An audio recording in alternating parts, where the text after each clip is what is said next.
नमः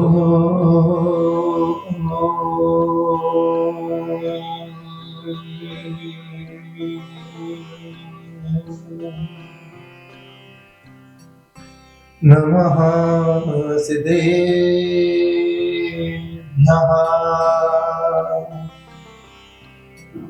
अनंत अनंत सिद्ध परमेष्ठी को नमोस्तु करते हुए सभी तीर्थंकर अरिहंतों को नमोस्तु करते हुए आचार्य शांति सागर जी, आचार्य पुष्पदत्त सागर जी सहित समस्त आचार्य उपाध्याय और सर्व साधु को नमोस्तु करते हुए आज हम आपके बीच में हैं। प्यारी प्यारी भव्यात्माओं, भारत देश किसी भौतिक वस्तुओं के नाम से नहीं, किसी व्यापार के माध्यम से नहीं, भारत देश पर्व और त्योहार के माध्यम से जाना जाता है। यहाँ पर्व भी है और त्योहार भी है। एक श्रावक ने प्रश्न पूछा, पर्व और त्योहार में क्या अंतर है? मैंने कहा, जितना जमीन और आसमान में अंतर है उतना ही पर्व और त्योहार में अंतर है। पर्व धर्म की ओर लेकर के जाता है और त्योहार संसार की ओर लेकर के जाता है। पर्व में त्याग होता है, त्योहार में संग्रह हुआ करता है।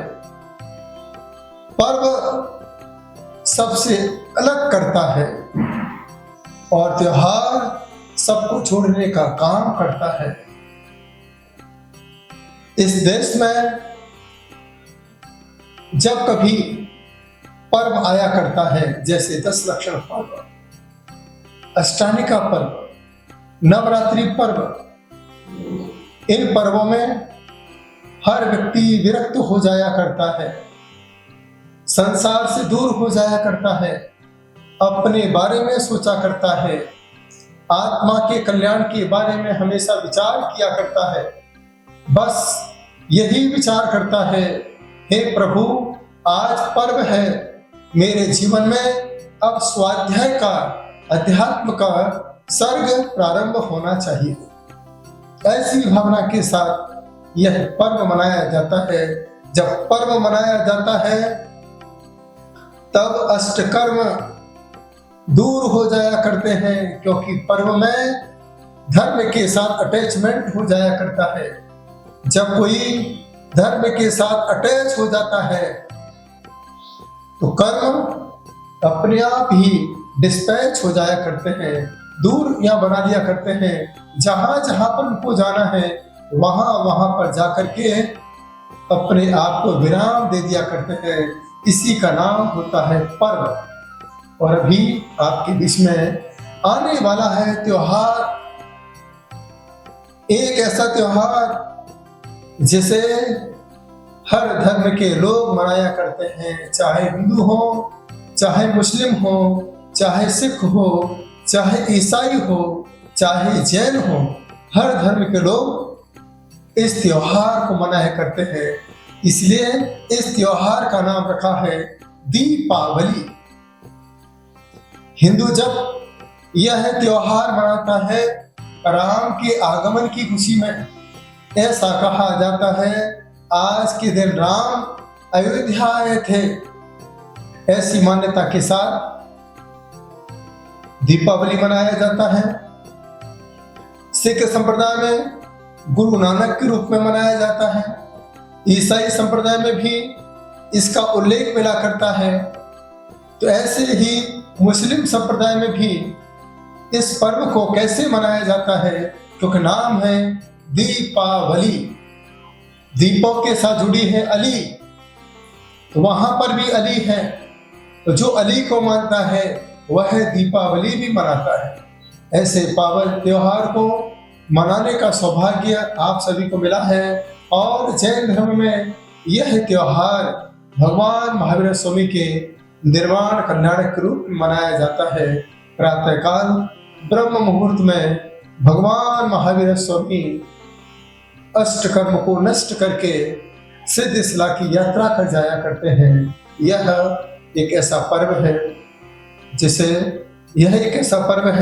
जिसे त्योहार में भी मनाया जाता है और जिसे भगवान महावीर स्वामी के निर्वाण के रूप में पर्व का रूप दिया जाता है। ऐसा ही त्योहार आप सभी के बीच में है। इस त्योहार में ही सबसे ज्यादा संग्रह हुआ करता है। इस त्योहार में ही घर का रंग रोगन हुआ करता है। इस त्योहार में ही हर किसी को सब चीजों को नया बनाने का प्रयास किया जाता है, क्योंकि यह दीपावली का पावन त्योहार हुआ करता है। यहाँ पर हर परिवार के साथ अटैच हो जाया करता है। हर परिवार के साथ पारिवारिक संबंध हो जाया करते हैं। यह एक ऐसा त्योहार हुआ करता है, यहाँ पर एक परिवार मिठाई को बनाता है, दूसरे परिवार तक पहुंचाता है। एक रिश्तेदारों से दूसरे रिश्तेदारों तक ये मिठाई प्रदान करने का त्योहार दीपावली हुआ करता है। हर किसी का मुंह मीठा दीपावली पर हुआ करता है। लेकिन एक गलती इस त्योहार पर कभी मत करना। अगर आपने एक गलती इस त्योहार पर कर दी, ये मान के चलना यह त्योहार आपके लिए उपसर्ग हो सकता है। यह त्योहार आपके लिए परेशानी में कारण बन सकता है। यह त्योहार आपके परिवार को दूर कर सकता है, दूरियां बना सकता है। एक गलती कौन सी है जो इस त्योहार पर नहीं करना चाहिए? एक ही गलती है जो इस त्योहार पर करते हैं तो सब कुछ बेकार और बर्बाद हो जाता है। क्या है गलती?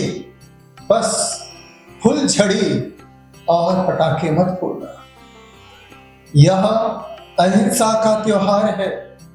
जब राम आए थे तो सभी ने दीप लगाए थे, पटाखे किसी ने नहीं फोड़े थे। यह पटाखे आए कहां से? ये पटाखे आतंक से आए हैं। जब आतंक बढ़ता है तब जाकर के जगह जगह पर पटाखे की आवाज सुनाई दिया करती है। यह पटाखे खुशी का संदेश नहीं दिया करते हैं। यह पटाखे गम का, कष्ट का, परेशानी का, उपसर्ग का संदेश दिया करते हैं। याद रखना, जब कभी बच्चे के सामने फुलझड़ी आया करती है वह बच्चा दूर दूर भागता है। जैसे ही हम उसको पकड़ा दिया करते हैं रोता है, लेकिन जिद करके गुस्सा करके पकड़ाते हैं तो उसे थोड़ा अच्छा लगता है।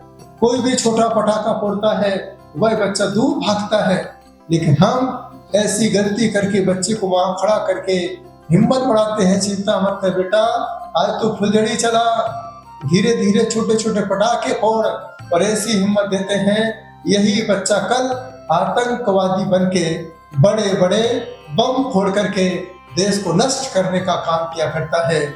इसमें किसकी गलती है? माता, पिता और परिवार की गलती है। ऐसी गलती करोगे तो ना जाने इस धरती पर कितने लोग समय से पहले ही संसार से विदा हो जाएंगे।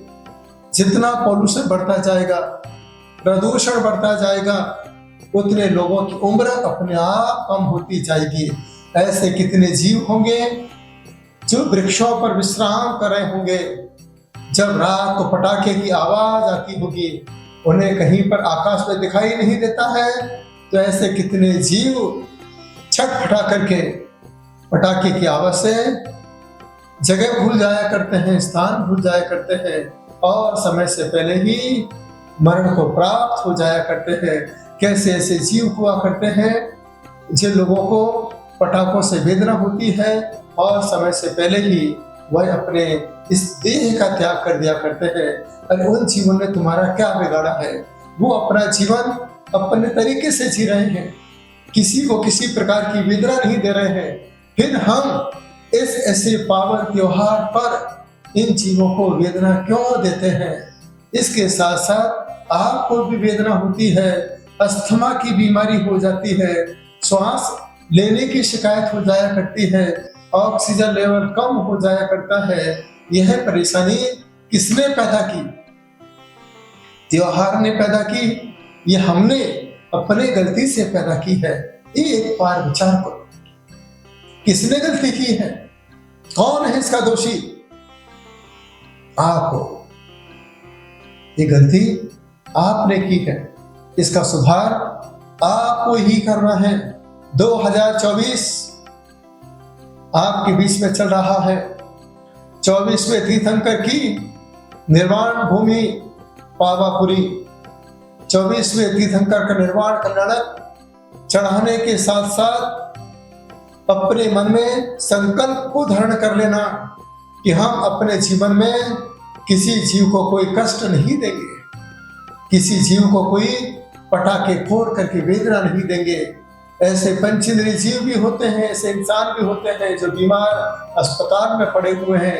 एक पटाखे की आवाज सुनकर के वो घबरा करके अपने दम को भी तोड़ दिया करते होंगे।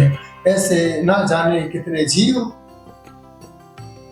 इस संसार से दीपावली पर विदा हो जाया करते होंगे। मेरा आज आपसे यही कहना है, मनाइए, अच्छे से मनाइए दीपावली। यह दीपावली का त्योहार है, दीप लगाने का त्योहार है, पटाखे फोड़ने का त्योहार नहीं है। किसी जीव को कष्ट पहुंचाने का त्योहार नहीं है। दूसरे धर्मों में जीवों को कष्ट पहुंचाया जाता होगा, लेकिन हिंदू और जैन धर्म में और किसी धर्म में किसी भी जीव को कष्ट पहुंचा करके कोई भी त्योहार नहीं मनाया करता है। यदि आपने किसी जीव की जगह को छीना है, एक दिन उसी जीव की वरगणाएं आपको भी जगह पर जिंदा नहीं रहने देगी, आपको भी तड़प तड़प कर मरने के लिए मजबूर कर देगी। तो ऐसा यह है, दीपावली का त्योहार आपके बीच में है, सबको अपने बीच में रखना है, छोटे छोटे बच्चों को अपने बीच में रखना है, पूरे परिवार को अपने बीच में रखना है। इसके साथ साथ एक इंद्रिय, दो इंद्रिय, तीन इंद्रिय, चार इंद्रिय, पंच इंद्रिय, मूक प्राणी को भी अपने बीच में रखना है, जिससे उन्हें जीवन दान मिलेगा।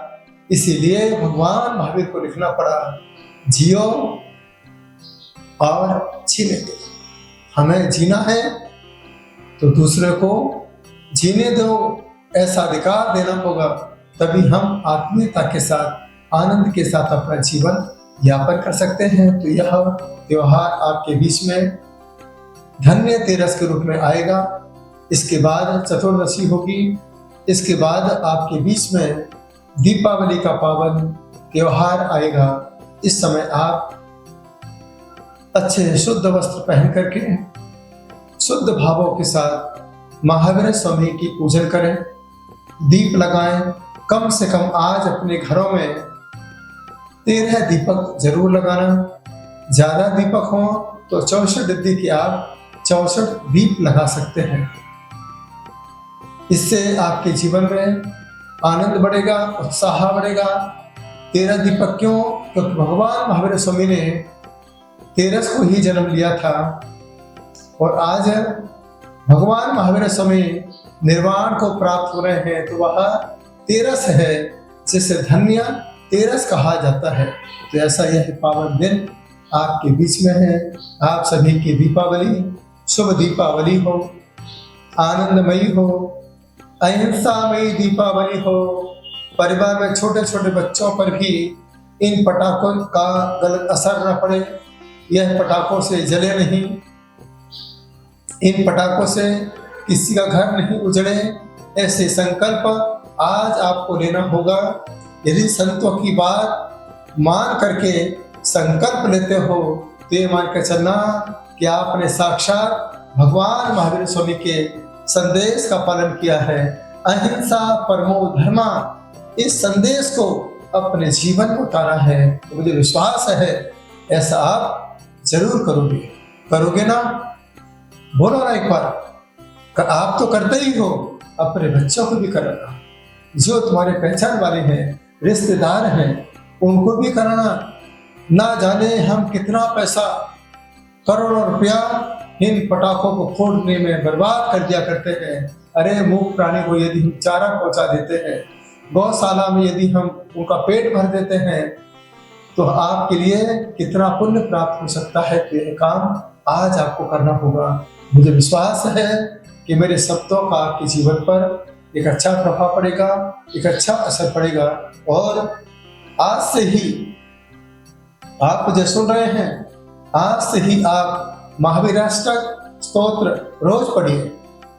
महावीराष्टक 8 दिन का स्तोत्र हुआ करता है और यह 8 दिन आपके बीच में है।